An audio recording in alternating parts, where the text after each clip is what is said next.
Gente, graça e paz. Tá legal? O som? Alô, som. Ó, graça e paz. Eu fico muito feliz de estar aqui, porque essa igreja vive no meu coração, né? E por várias formas, né? E eu queria também apresentar a minha metade, porque sem a outra minha metade, eu não consigo realizar a obra que o Senhor tem para a minha vida e para a vida dele. Meu marido.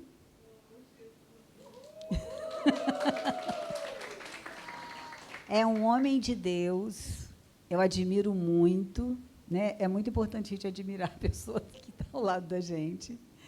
E trabalhamos na obra do Senhor, eu conheci ele no trabalho da obra, eu me encantei com o que ele fazia, e eu não posso deixar de continuar, porque isso é projeto de Deus na nossa vida.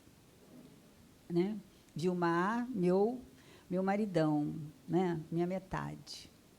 Bom, nós vamos falar, eu não vou chegar aqui e falar, nós vamos compartilhar algumas coisas que Deus tem ministrado no meu coração. A gente estava cantando aqui, Deus falou comigo assim,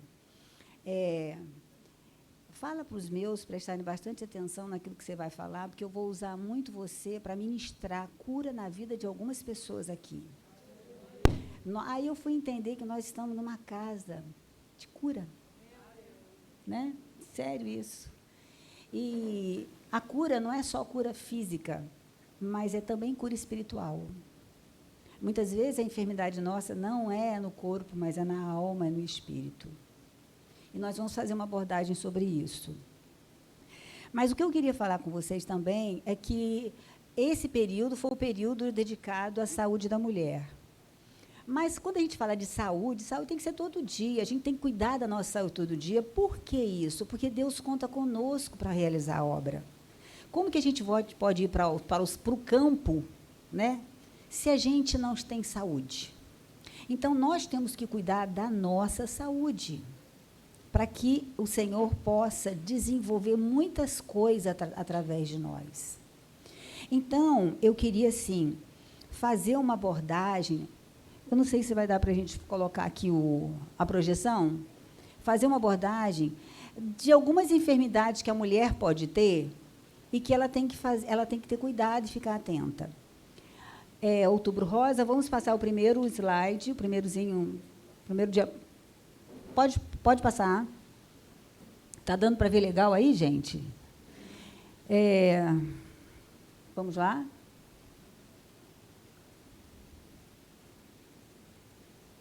Próximo.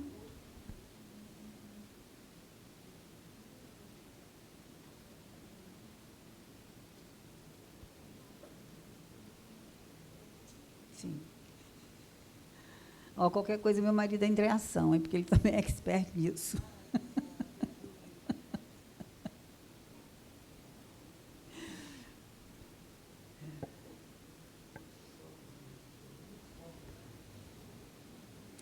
Então, a gente vai mostrar o aparelho genital feminino, o que nós temos dentro da gente, em que o bebê fica lá dentro. Nós temos um local que Deus reservou para que ele picasse, todos nós ficássemos ali, e ali nós tivéssemos, a vida fosse gerada. Então,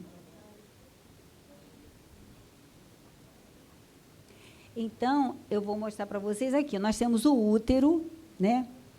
O útero. Eu esqueci de trazer a minha lanterninha. Mas a gente tem aqui o útero. Aqui nós temos o útero, cá em cima.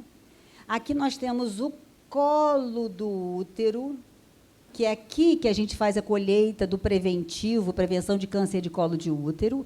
É neste localzinho e aqui. Temos a cavidade vaginal. Temos os 2 ovários lá em cima, 2 bolinhas, os 2 ovários e as trompas. Olha como é que são as trompas. Então, o bebê, ele fica nesta posição lá em cima, lá dentro do útero. Então, quando você tem relação sexual, não consegue pegar o bebê, gente. Tá? O bebê está bem guardadinho. Então, às vezes, a gente fica preocupada com relação a isso e fica sem ter os 9 meses. E aí, ninguém aguenta. Né? Tem que tomar banho frio muitas vezes. Obrigada, meu amor. Então, Aqui é que fica o bebê. Aqui é a relação sexual através da cavidade vaginal.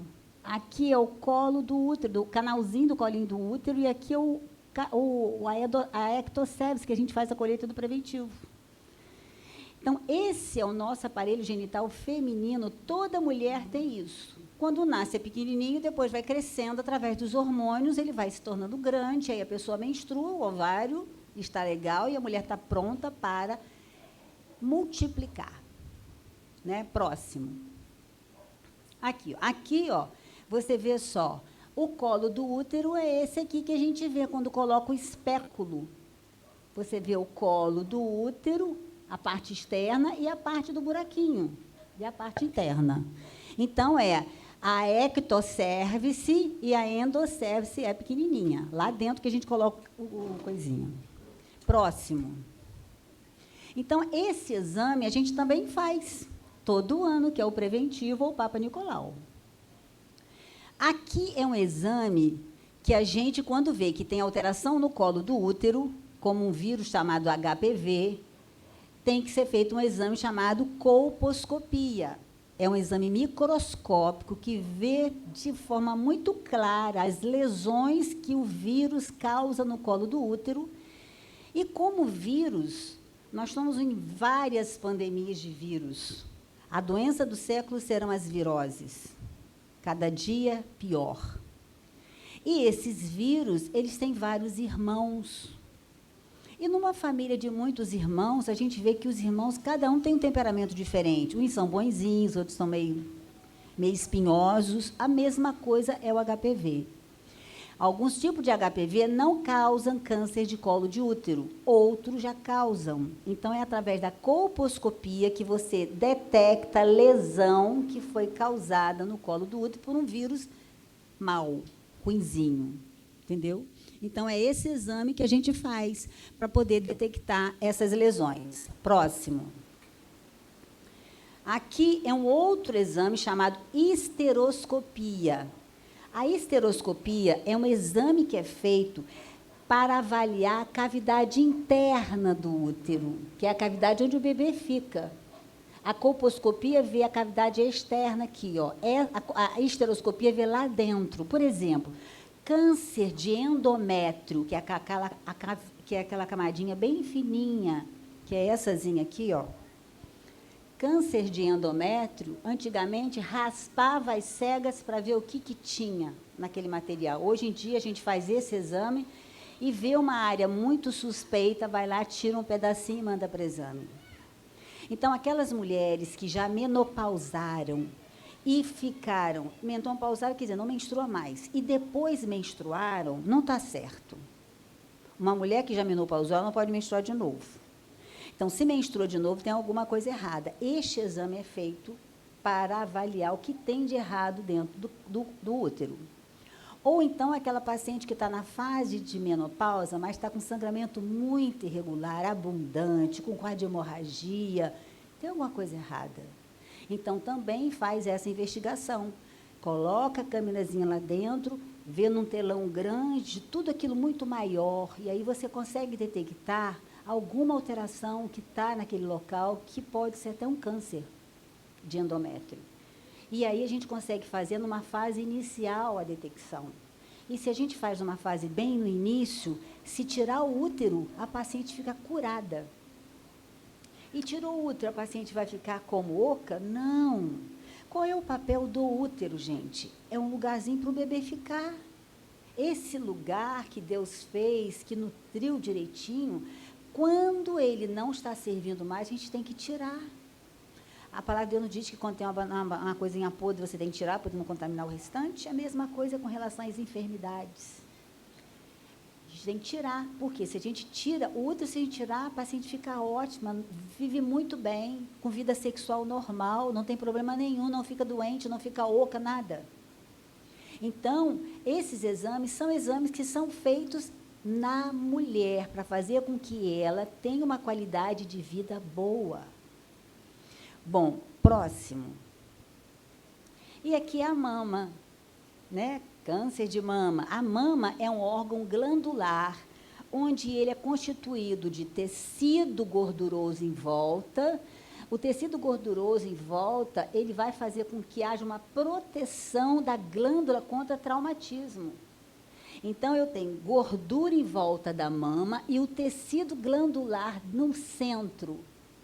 E esse tecido glandular, ele vai produzir leite e tudo se converge para o mamilo. A mama, ela está alojada em quê? Nos músculos peitorais e também que estão inseridos nas costelas. Então, muitas vezes, a mulher sente dor na mama, mas não é exatamente na mama. É uma dor reflexa. A paciente tem problema de coluna e reflete na mama. Então, às vezes, vai no médico. Não tem nada, não tem nada. Cadê? E a coluna, como é que está? Então, muitas vezes, a gente tem que tratar a coluna com fisioterapia, mudança postural, algum tipo de atividade física, e aí melhora a mama. Então, e quando acontece da mulher amamentar, quando a mulher, a mama, ela só se torna madura quando a mulher amamenta. Até amamentar, ela ainda é adolescente. Então, amamentou, a mama se torna madura. E qual é a transformação que acontece? O tecido glandular, ele vai diminuindo com a idade, porque a finalidade é produzir leite. E quando a mulher está na fase perimenopáusica, ela já não está em fase mais de engravidar. Então, a glândula diminui e o tecido gorduroso aumenta, por isso é que ela fica pêndula. Entendeu, gente? Então, não tem jeito, não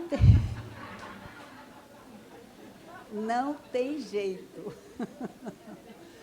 Bom, agora, e aí o que acontece? Então, a mulher na fase de reprodução, na fase reprodutiva, ela tem uma mama cheia de glândula. A mulher na fase pós-menopausa ou perimenopáusica, ela tem uma mama com mais gordura e menos glândula. Então, o que acontece? O que se fazia antigamente, eu quero que vocês fiquem atentas com relação a isso, porque isso é uma coisa muito nova e que muitas pessoas ainda não sabem.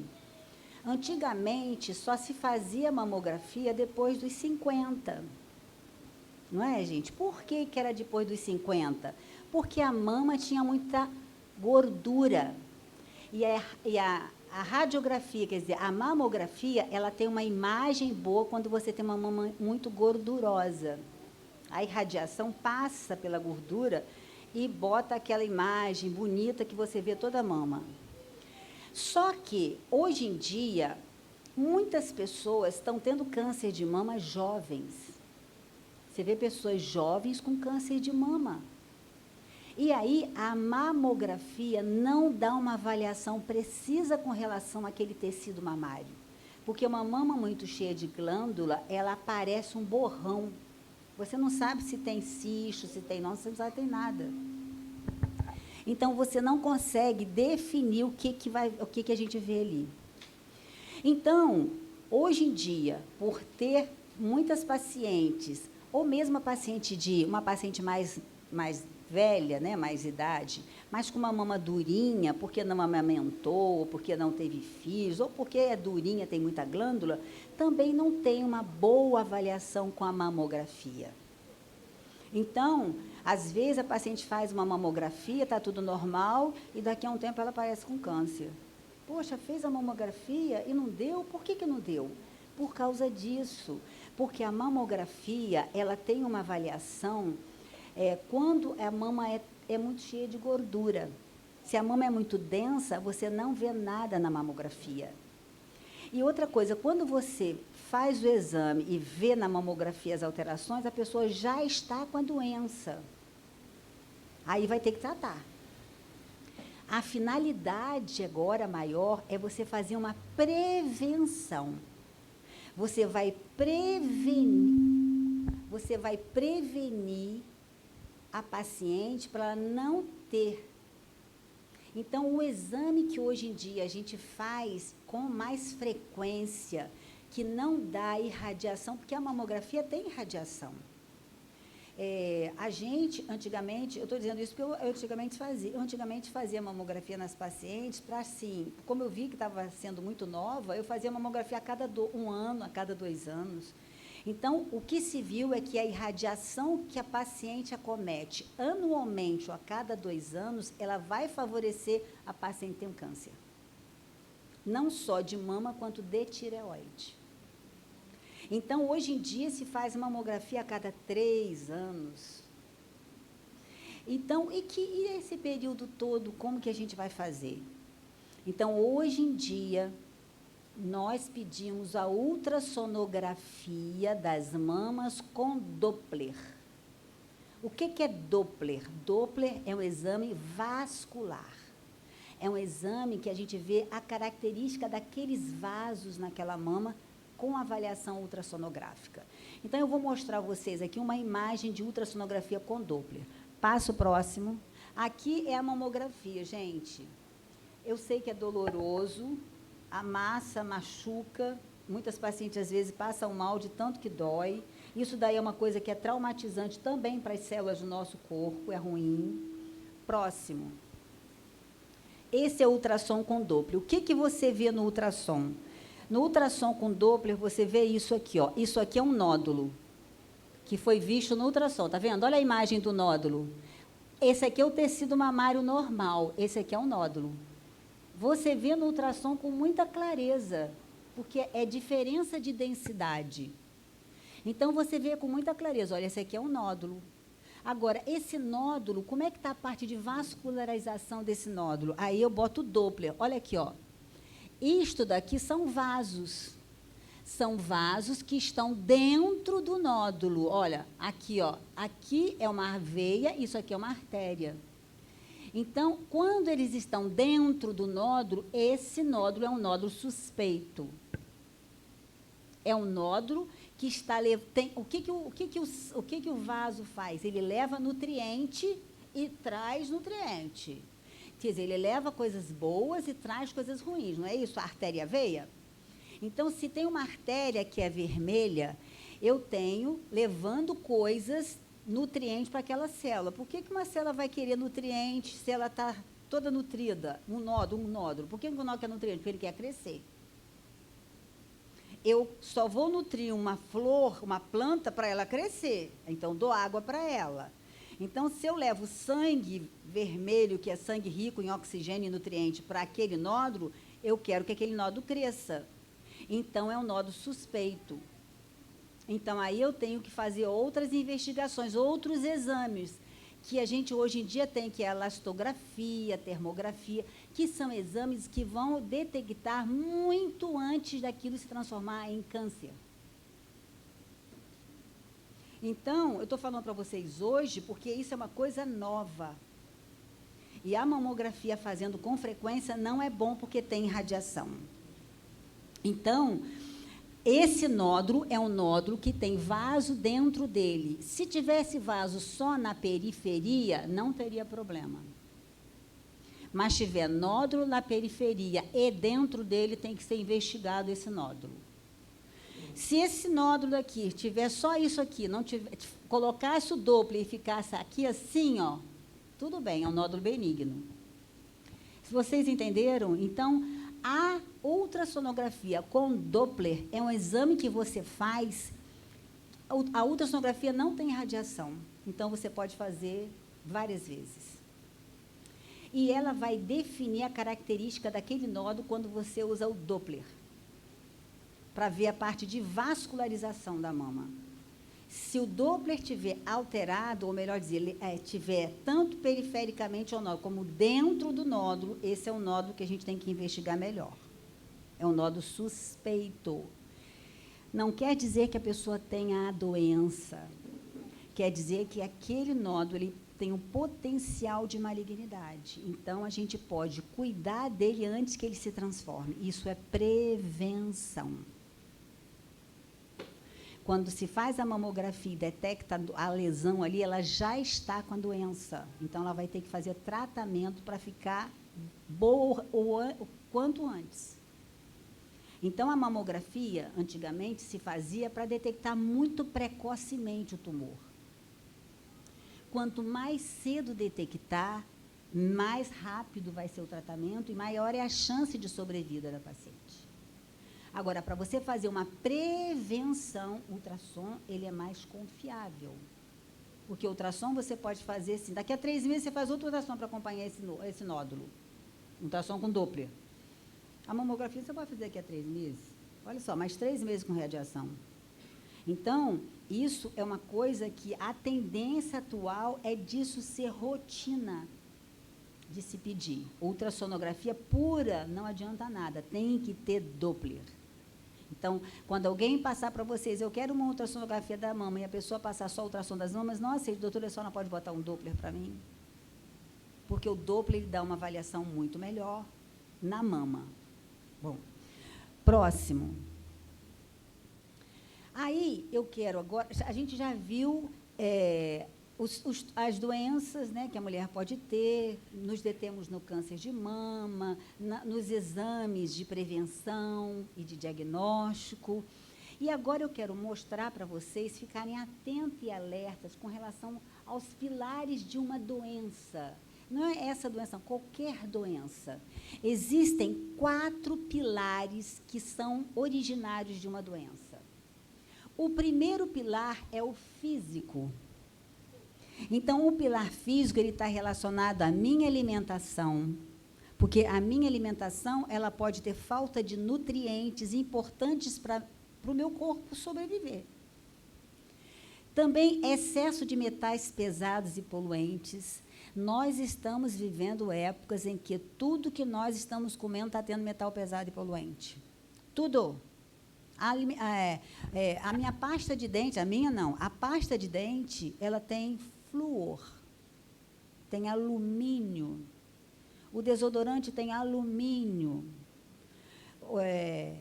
Todas essas substâncias são tóxicas no nosso corpo e são neurotóxicas. Mercúrio, olha só, panela de alumínio, a gente acha que não come alumínio? Lógico que come. Então, hoje, eu tenho visto alto índice de alumínio. Eu tinha alumínio, gente. Eu tinha alto índice de alumínio na minha comida, no meu sangue. Porque eu comia em panela de alumínio, aquela panelinha boazinha que você faz ficar ótimo.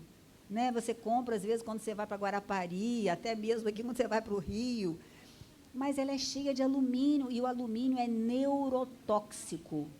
Ele leva toxinas para o cérebro.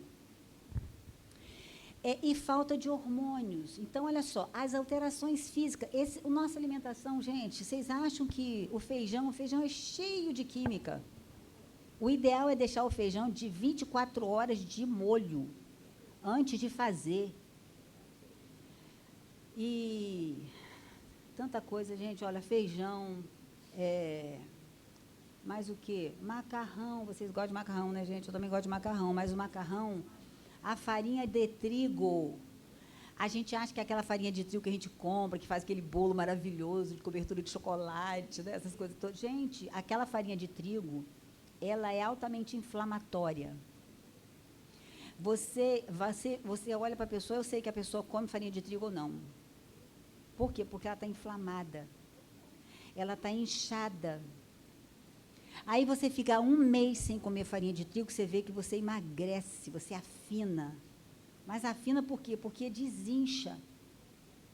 Então, a farinha de trigo, ela é um fator inflamatório no nosso corpo. Um corpo inflamado é um corpo muito mais fácil de adoecer. Então, isso está responsável, isso está na nossa alimentação. Outra coisa que a gente faz, a gente come alguns nutrientes, tipo assim... brócolis, né? Eu gosto de brócolis. Aí você vai, olha só, calma, gente. O brócolis, o ideal do brócolis, né? Eu gosto de brócolis, é a gente comer ele quase cru. Aí, às vezes, você bota, ele cozinha tanto que quando você vai botar na salada, ele deliu tudo. Acabou na nutrição toda dele. Então, o ideal das verduras é mais cruas do que cozida. Então, por que o coelho é forte? Come cru aquelas coisinhas todas dele. Vai ele comer cozido para ver só. Coitadinho, vai morrer. Então, por quê? Porque todos os nutrientes, eles são o quê? desfeito. As reações químicas são desfeitas. E aí, o que a gente achava que a gente estava comendo para alimentar, não é. Então, por isso é que a gente vê muitas pessoas que comem, acham que comem bem, mas comem errado. Então, a gente que servimos a um Deus vivo, nós temos que ser sábios e temos, porque nós é que fazemos a comida para os outros. Então, somos nós responsáveis pela saúde da nossa família. Às vezes, quando eu vou no ambulatório, vai uma menininha gordinha, eu falo assim, eu quero a sua mãe aqui da próxima vez. Porque é a mãe que faz a comidinha para ela. E ela fica engordando, por quê? Porque a mãe faz todas as vontades. Entendeu? A mãe faz todas as vontades. Ah, doutora, não, mas ela não gosta de comer isso. Minha filha, olha só, na minha época, a mãe não tinha isso, não. Se você não gosta, é aí que você vai comer. E se não comer, vai apanhar. Não é? Hoje em dia tá essas coisas.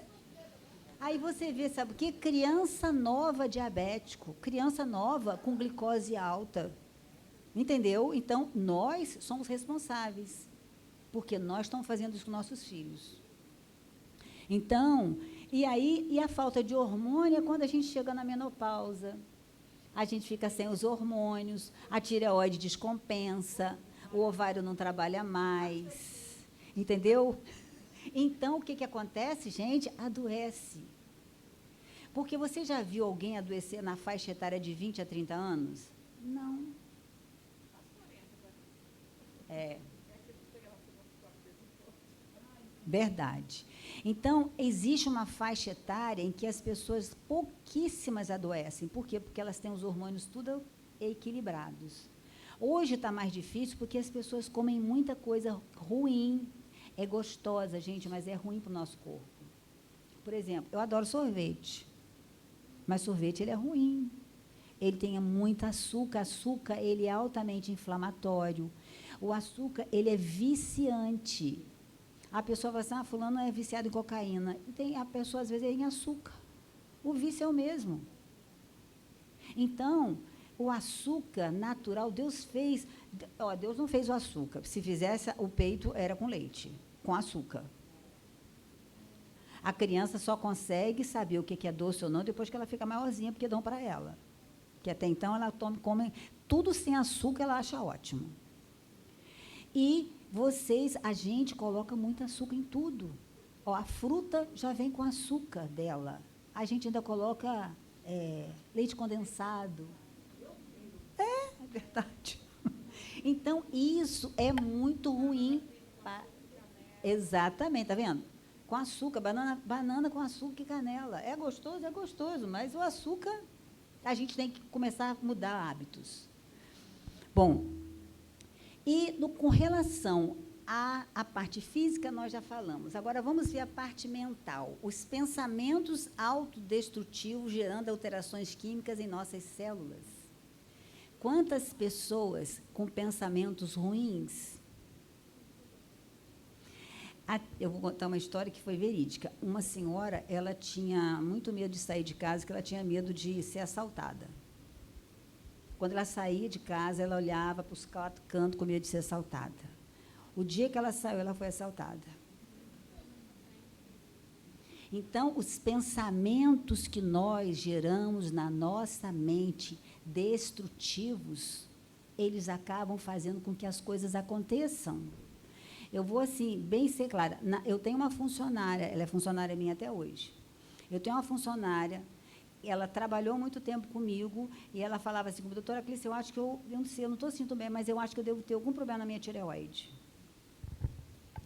Que nada, aí pedi os exames dela, não tinha nada. Não, doutora, eu acho que eu tenho um pigarro, sinto mal, eu acho que eu estou com câncer de tireoide, ela falava. Gente, e não ficou?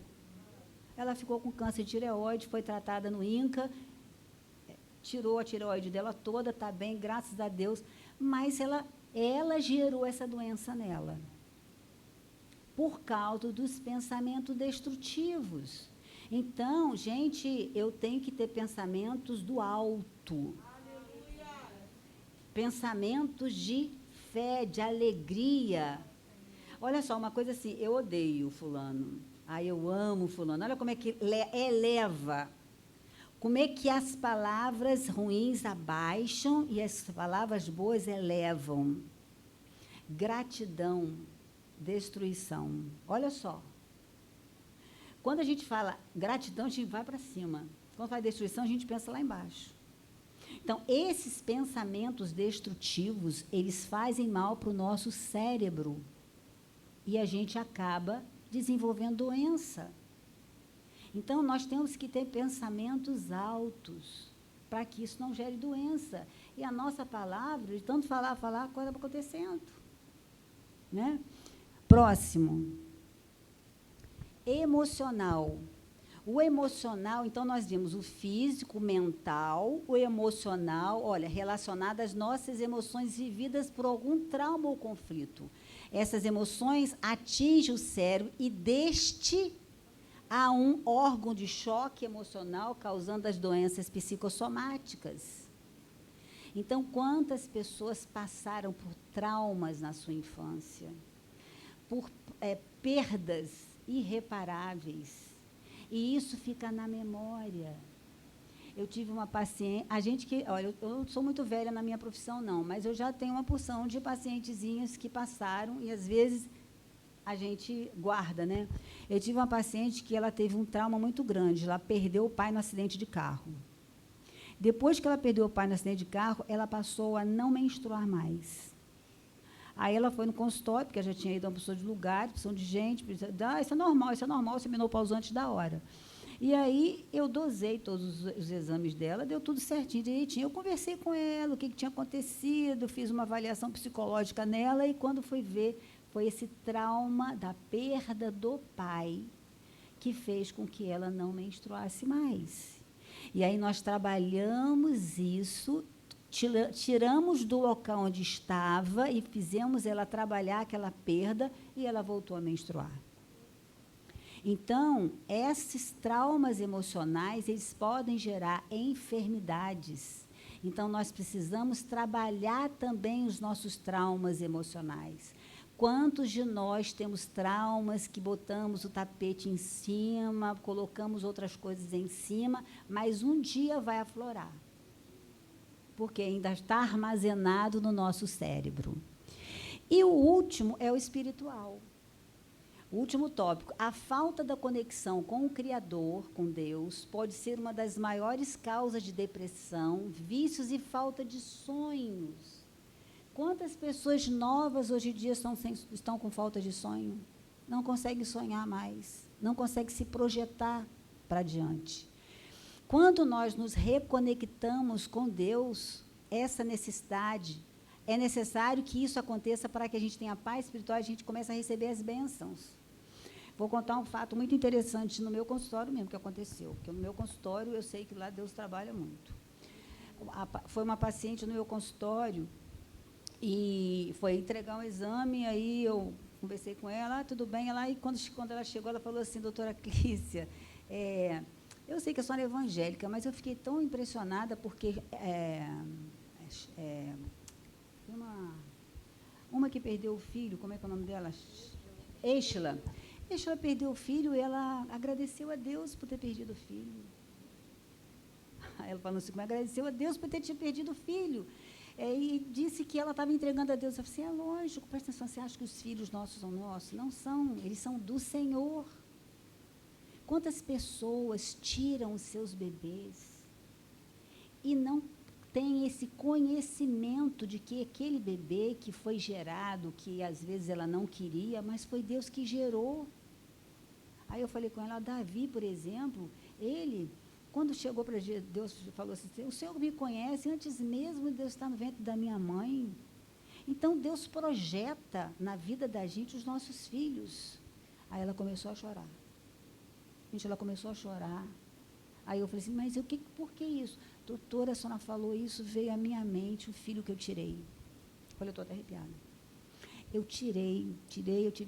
engravidei de um namorado, e eu não, era muito jovem, e eu não queria esse bebê, e aí eu tirei.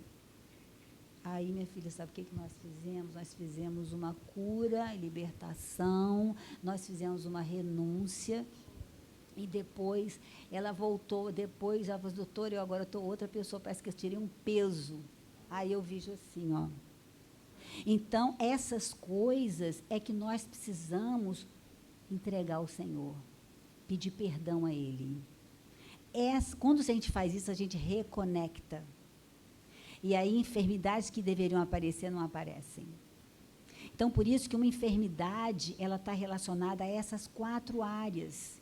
E muitas vezes a gente só se preocupa com a área material e esquece de avaliar as outras áreas.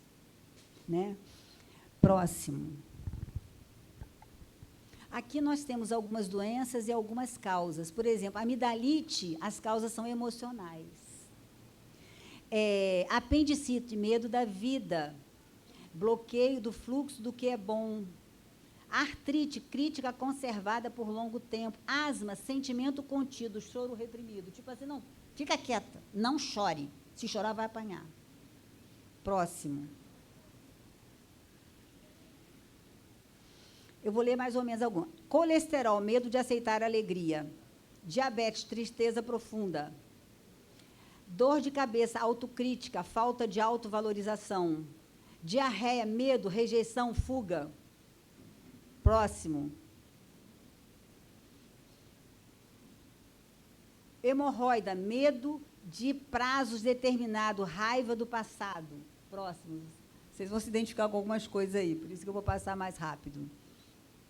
Pressão alta, problema emocional duradouro não resolvido. Nódulos, ressentimento, frustração, ego ferido. Pele acneica, individualidade ameaçada, não aceita a si mesmo. Próximo. Pressão baixa, falta de amor quando criança. Derrotismo. Resfriado, confusão mental, desordem, mágoa. Reumatismo, sentir-se vítima, falta de amor, amargura. Próximo. Sinusite, irritação com pessoas próximas.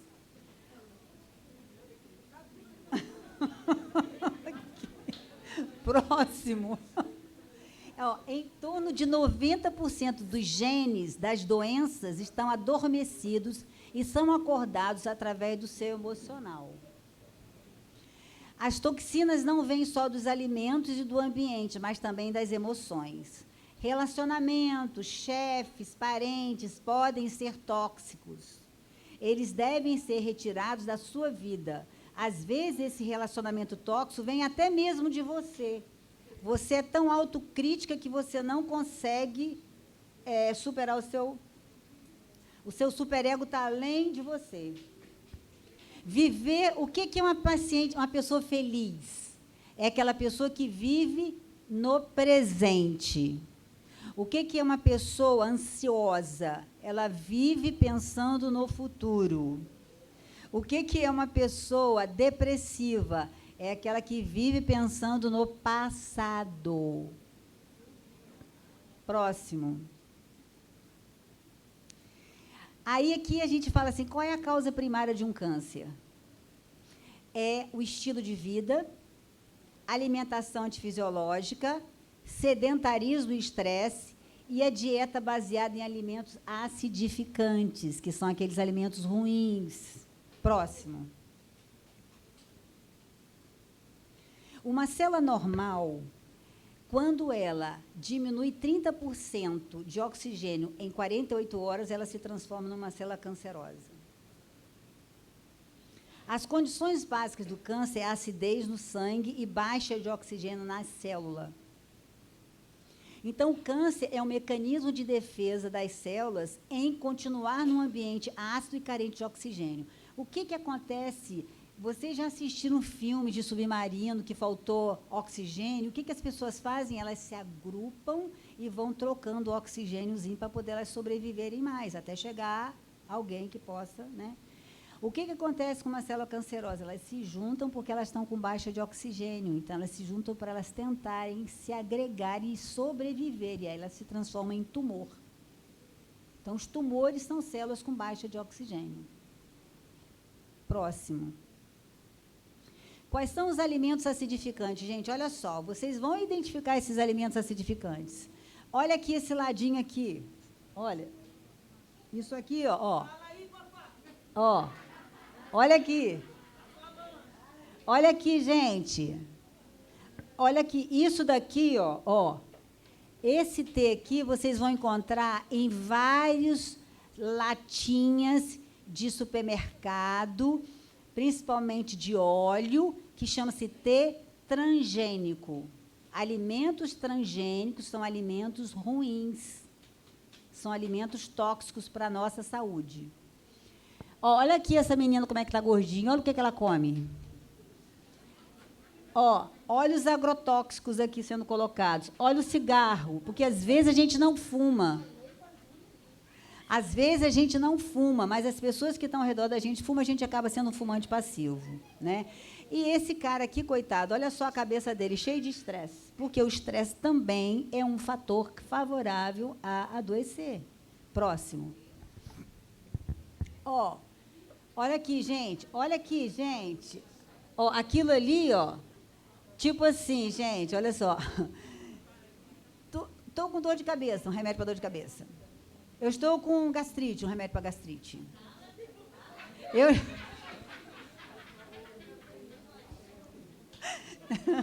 Eu estou com colesterol alto, aí tomo um remédio para colesterol, baixa a memória. E aí vai. Então, quando você vai ver, você está tomando muito remédio. E, na realidade, gente, o que a gente precisa é equilibrar as nossas deficiências. Então, hoje em dia, eu era muito médica convencional. Hoje em dia, eu não sou mais médica convencional. Eu não passo remédio. Eu passo suplemento. O que a gente faz? Eu trabalho com ortomolecular. Então, o que é ortomolecular? É você trabalhar a bioquímica do organismo com a fisiologia. Então, por exemplo, se a minha bioquímica está com deficiência de iodo, eu vou dar iodo para poder a minha tireoide ficar legal. Se eu estou com uma deficiência de magnésio, o magnésio diminui pressão, o magnésio acalma, o magnésio faz a pessoa dormir bem. Então, aí o que a medicina convencional faz? Ah, vou te dar um alprazolam. Né? Aí o alprazolam faz o quê? Causa dependência e perda de memória. Né? Porque a pessoa fica perdendo a memória. Então, a gente, hoje em dia, eu procuro fazer isso. Eu trabalho a bioquímica da paciente com a fisiologia. Por exemplo, ela tem baixa de estrogênio. Aí, baixa de estrogênio dá pele ressecada, dá dificuldade, memória ruim. Então, eu dou um estrogênio natural para ela, que ela passa na pelezinha. Entendeu? Então, hoje em dia, está com problema na tireoide. Eu dou o quê? Eu dou, às vezes, zinco, porque zinco, a tireoide precisa de motor. O motor não precisa de gasolina, né? Então, a tireoide precisa de uma gasolina que é o zinco, que é o magnésio, que é o selênio, que a gente não come na nossa alimentação. Por que não comemos? A gente nem sabe onde que tem isso, né? Agora, a gente sabe onde tem açúcar, a gente sabe onde que tem chocolate, né? Então a gente sabe, por exemplo, o papagaio, gente, o papagaio ele é espertíssimo. Ele é o símbolo do amor, que dizem, né? O papagaio, ele é muito esperto. Sabe o que ele come? Zinco demais. Onde tem zinco? Na pepita de girassol.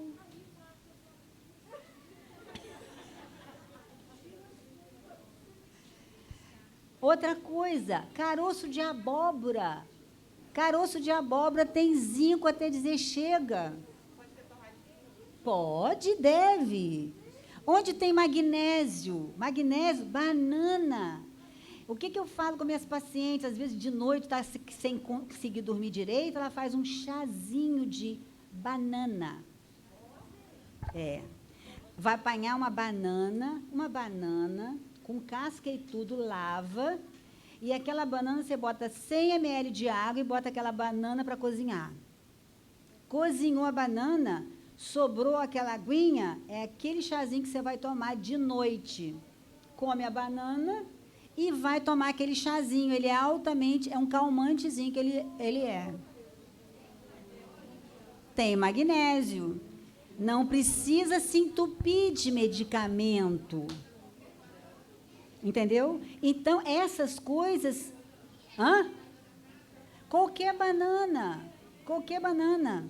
E a gente joga aquela água fora, que aquilo está cheio de magnésio.